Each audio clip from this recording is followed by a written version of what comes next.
my dear friends and masters. My pranams to Assistant Master Mahavatar Babaji. My pranams to Brahmarishi Pitamaga Dr. Bhatriji sir. My pranams to Great Grandmaster Mahavatar Foundation founder Guruji Dr. Sri Ranganathan sir. My pranams to all masters and friends. My pranams to the universe. Friends, today I will discuss about the topic law of karma. It's a very big topic, but the time available, I will cover important points on it. This is this topic I am extracting from our written by our great grandmaster Brahmarishi Pitamaga Dr. Bhatriji. My pranams to great grandmaster Pitamaga Dr. Bhatriji, Brahmarishi Bhatriji sir. Law of karma. There are several spiritual laws. For example, the law of consciousness, which state that everything is consciousness, everything is matter, everything is energy, everything is thoughts, and all are consciousness itself. So everything is fundamentally consciousness. This is law of consciousness.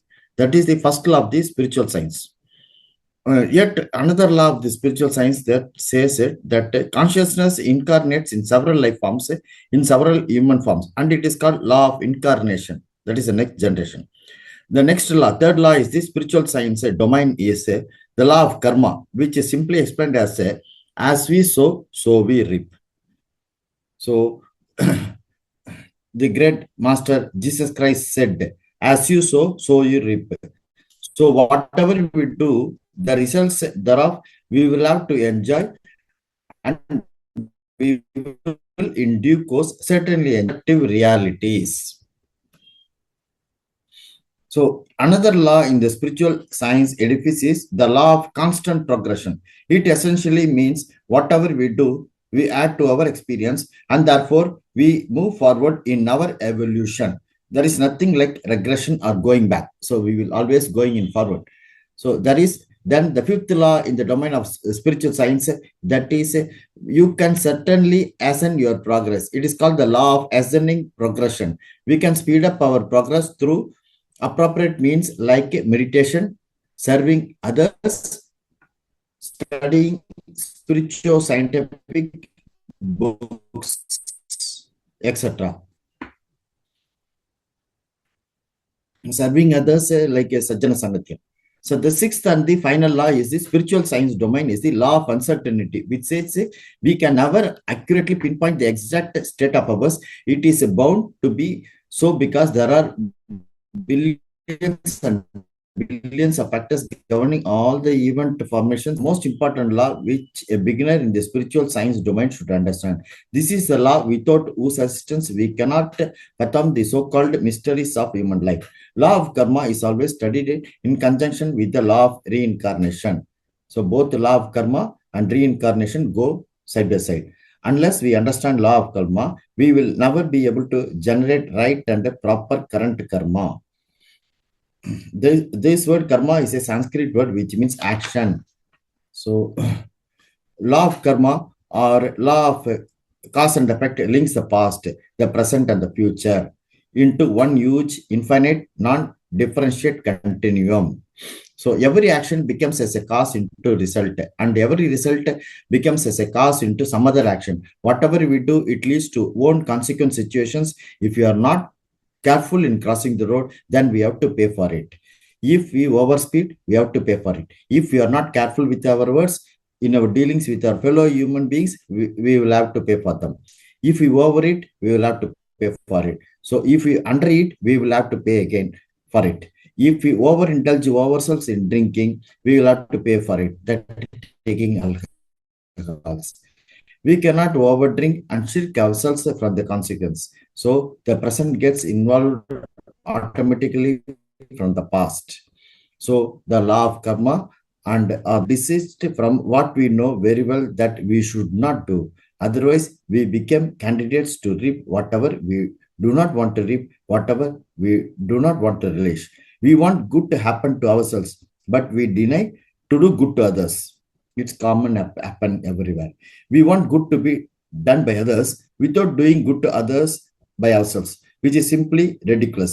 So if we do bad to others, only bad to come to us from everybody else. If you do good to others, only good comes to us from everybody, from every side. This is called as you sow, so you reap. So when we eat the flesh of animals by killing them, shedding the blood, giving much pain to all the animal gods, and we get to pay for it. There are so many reasons why we should never kill animals.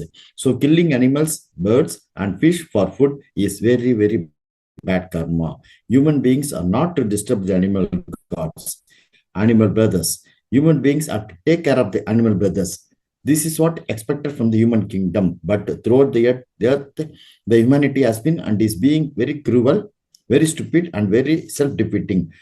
So the whole of the humanity, America to India, Myanmar to Japan, Australia to Argentina, all the countries and all the people are committing the most heinous karma of killing the animal brothers and eating the flesh thereof. So the whole of the humanity is suffering from its own carcasses thereof.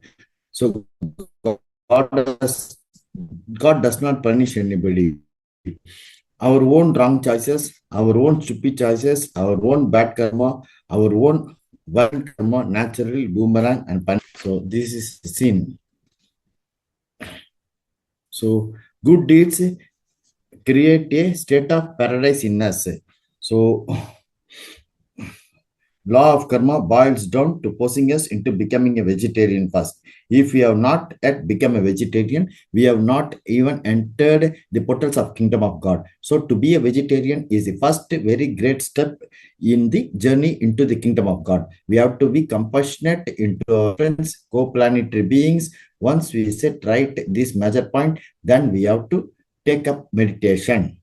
Intense practice of meditation will dissolve all our accumulated bad karma in no time whatsoever. So these are the two great steps. So first is vegetarianism, second is meditation. So that's how we will come out of the binding chain of karma. So then we'll be a free and a liberated being. The meditation will follow the anapanasati meditation.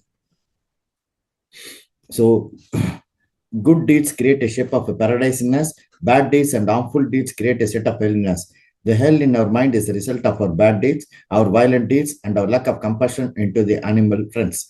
All this create a mental hell. When we do good to others, other co-life forms on the planet, take care of them, then we will be able to create a state of heaven of a mind. So John Milton once said, the mind in itself creates a hell of heaven and a heaven of hell. So when we understand properly that the law of karma is a sole law which decides and governs all the human situation, event formations, then we will begin to be more careful with our words, with our deeds, and with our thoughts. So no doctor can really help us. No hospital can really help us. No drug can really help us. Only meditation will really help us. Only vegetarianism will really help us. So we have to eat the plant food, but not the flesh food. The vegetable kingdom alone is meant as natural food for the human kingdom. Life is meant for making merry, but not at the cost of our own future, our own subsequent lifetimes, our own continued future happy existence. Law of karma also reveals that as we think, so we become. As the mind is, so we will be the life. And the more we make our mind empty, tranquil, happy, the more our words, our thoughts, our deeds will be impeccable. To make our words clean, to make our thoughts clean, to make our deeds clean, meditation is the most important thing. Understanding the law of karma means immediately becoming a vegetarian, becoming a meditator, and understanding once for all, realize that we alone are creating our own perspective realities. When we understand this law, then the idea of tragedy or injustice happening to us will instantly be thrown out. No injustice has been or is being done to us. Only justice has been done or is being done according to our action. There has been and there is no tragedy, there is only justice. Only righteous events happened to us. Richard Bach said, the mark of our ignorance is the depth of our belief in injustice and tragedy. All the injustices, all the tragedies exist because we have committed injustices and we have created tragedies in others' lives. If we desist from doing injustice, then we will not have any injustice in our life. So we will have only justice. Sow justice, reap justice. Sow injustice, reap injustice. That is divine justice. So as you sow, so shall you reap. This has to be understood right from childhood. Parents should live according to the essence of the law of karma. Then only the children also will learn the law of karma. That is, as you sow, so shall you reap. So all the diseases are the fructification of a bad karma. Meditation derived cosmic energy alone burns up bad karma. Let's skip to vegetarianism and let's skip to meditation. There are plenty of wonderful books written by great spiritual masters concerning the topic of the law of karma. We have to study all of them. So, law of karma is the universal truth. Law of karma has nothing to do with a Buddha, Jesus, or a Krishna. Even if these three great people had never come to exist on the planet Earth, still the law of karma would exist.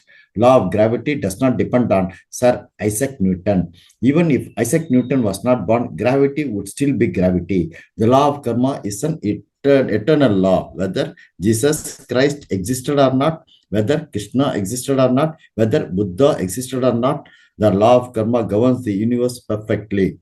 It is a simple beauty of nature. Law of karma does not describe the ghastliness of creation. It only describes the beauty of creation. It is not mindless cruelty. It is mighty compassion.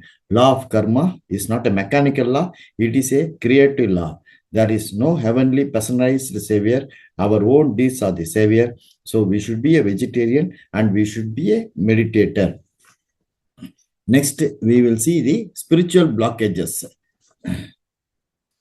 How this affects the process of our understanding the law of karma. So all illnesses, whether of the physical, emotional, mental, or spiritual body, are caused by one or more of these blockages. Energy blockage, matter blockage, spiritual blockage. Energy blockage. Everyone and everything radiates the chi of the universe. That is why every kind of chi is universal chi. So why do we people get sick? According to soul, mind, body medicine, the root cause of most illness is the energy blockages. That is blockage at the cellular level. Cell consists of matter. When cell contacts, matter inside the cell turns into energy outside of the cells. When cell expands, the energy outside the cells transforms into matter inside the cells. So health depends on a relative balance in this transformation between matter and energy at the cellular level. If that transformation is not balanced, then sickness occurs no matter what other cause has been identified. If the transformation can remain in relative balance, balance will naturally prevent sickness and maintain optimum health. Matter blockages. Many illnesses can also be considered the result of a matter blockage. Of course, matter blockages and energy blockages are closely related through the matter-energy transformation at the cellular level. Spiritual blockages. Spiritual blockages are the result of mistakes we have made in previous lives in our current life. These mistakes are recorded in the spiritual world as bad karma. Any harmful acts, behaviors, and even thoughts that we create, including killing, harming, stealing, and cheating, will add to our bad karma. All the activities, behaviors, and thoughts of one's life are recorded in the Akashic records, or the book of life, which contains the history of every soul in the universe since creation. So karma, which means a record of services, can be divided into good and bad. Good karmas, bad karmas. Service that benefit humanity and the universe is categorized as good karma. Service that harms humanity and the universe is categorized as bad karma. So spiritual law clearly states a person with good karma will receive blessings from the spiritual world, including good health, good relationship, good finances, good family, and every aspect of a good life. A person with bad karma will pay a price and learn lessons. Bad karma is the root of blockages and the disasters in every aspect of life. The effects of karma could appear instantly or in years or even in lifetimes. If we are very disciplined and committed to serving humanity, our bad karma will be cleansed. Its effects will be softened and postponed. Potential disasters in our life can be deferred or even averted. The spiritual world will give us more time to completely clear our karma. The more we serve, the more blessings we will receive. When we offer good service, we are extremely blessed in every aspect of our life. On the other hand, if we do not realize that bad karma needs to be cleansed and we continually do unpleasant things, then blockages and disasters will come to every aspect of our life, including health, relationships, finances, and family. So we have to think about ourselves, evaluate every aspect of our life. Some parts of our life are clearly blessed, some parts of our life may not be. So we have to correct our mistakes, offer pure service to transform our life. This is also one of the laws of karma. So spiritual blockages or bad karma are the root blockages in life. Serious, chronic, and life-threatening illnesses typically are karma-related. Inability to achieve a successful romantic relationship, automobile accidents, and constant business failures could all be karma-related. If we are on a spiritual journey, we are searching for deep soul wisdom. This wisdom about karma is a key in making any spiritual journey. So when we learn how to cleanse bad karma, remove spiritual blockages with soul, mind, body medicine, our life will be absolutely transformed. Next, I will speak on there is no effect without cause. Karma is a Sanskrit word meaning action, which is a combination of both cause and effect. There is no effect without a cause, and a cause can only be called a cause if it produces effects. Cause and effect follow each other as night follows day and day follows night. This process is called karma. The law of cause and effect are the law of action and reaction. This law operates on all three levels. It operates on physical, emotional, and mental fields. Actually, these three fields are one field of the law of karma. A physical action can have a mental reaction can have an emotional reaction, or even a physical reaction, and so on. So we are living in space. Space is not a vacuum. It is full of electromagnetic energies and forces. Every time we move a finger, we put into operation certain forces. Every time we have any emotional or mental activity, we affect the energy field in which we live and move. So all our actions on all levels create electrical charges in space. When we sing, talk, or dance, we project electrical charges which create certain actions and relations in the energy field of space. The words we speak, the feelings and thoughts we have, and the actions we perform physically are all registered forever in our energy field, not as words and letters, but as electrical impulses. These impulses may travel quickly or slowly. After a certain distance, they turn back with a different charge and eventually reach the source of origination. The originating source may be on a higher or lower level, which makes a difference in the process of response. So, karma is not a frozen picture, it is a fluid and ever-changing and adapting flow of energy currents. We can always modify it or cause minor or major changes in it according to our power of sacrifice and our will to serve the common good. Most of our karma cannot be changed unless we realize the consequences of our actions and take necessary steps to modify them. This is why great teachers always advise us to review our actions, feelings, and thoughts daily. To review our actions, review our feelings, and review our thoughts daily. Good deeds, good words, positive emotions, right thinking, right spiritual aspiration and striving, all these create a savings account in our karmic bank. Then any type a previous karmic debt presents an unpaid bill, our bank automatically pays it out of the account and we escape from a grave danger. Two very important factors which contribute to our karmic account are criticism and number two is nosiness. Criticism interferes with the karma of others and creates violent reactions. When we criticize, we force and try to impose our will upon others. If we succeed in making them act the way we want them to, their mistakes are added on to our account. Criticism is mostly the result of our pride, vanity, and jealousy. We hide these vices within us and present ourselves as superhuman beings. Criticism strengthens the personality faults of the one who is criticized and makes him defensive. It makes the bonds between people. One who criticizes eventually develops in himself the same quality which he criticizes in others. The best way to remove a fault in the life of another person, if he is ready and wants to get rid of it, is to develop his consciousness to such a degree that he himself sees his own limitations and removes them. The next factor is nosiness. The teaching always emphasizes mind your own business, and we should not interfere in privacy of others because nosiness creates karma. When we are nosy, we involve ourselves with other people and their glamours, weaknesses, and illusions, and develop some kind of mechanisms of censorship upon them. This is again an imposition of our will upon others. Everyone must learn his own lessons and must conduct his private life the way he wants. The way he lives should be his own experimentation. No sinners is different from criticism. It is a way to collect information about others which can be used later against them, or it is a way to use their failures or errors for one's own personal benefit.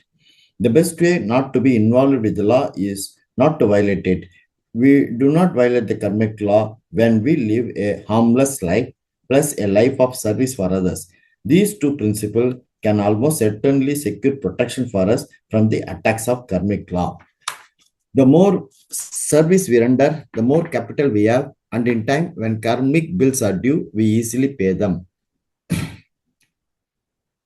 The greatest gift in our life is to be in teaching and to remain in it in spite of all kinds of problems and difficulties, because the teaching is the straight path leading us to health, leading us to happiness, leading us to prosperity, and leading to sacrificial service. So teaching is the light of our real self, which we cannot avoid in the long run.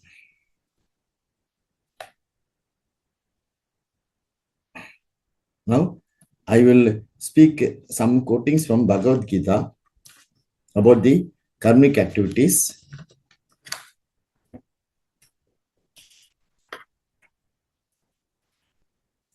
Bhagavad Gita tells karma, vikarma, and agarma. So we have to verily, action should be known and forbidden action also should be known. And inaction should be known. The nature of action is impenetrable. Nature of action. The nature of action is deep and varied. Some actions take us to the highest perfection. Others drive us to the lowest degradation. A human being alone has the choice of action. The choice to evolve the height of spiritual enlightenment or devolve to the depth of moral decadence. All other creatures have a beaten path to tread. They have no choice of action. A carnivore lives a life of its own, so does a herbivore. They can never switch their modes of living, even at the peril of their own existence. Action symbolizes life. As long as a person lives, he must act. The type of action performed differs from individual to individual. It depends upon the inherent cause that motivates the action. The root of action is one's inherent nature. Every individual possesses a distinct and separate nature of its own. Next is vasanas. The inherent tendency, the innate bent, aptitude, or urge constituting the individualistic nature is termed as the vasana.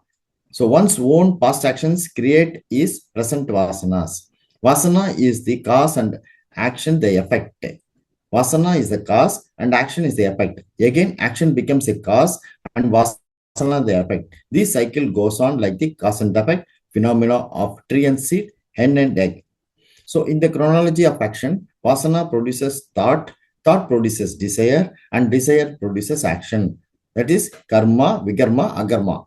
The verse classifies three types of actions: karma, vikarma, and agarma. Karma signifies actions which are obligatory.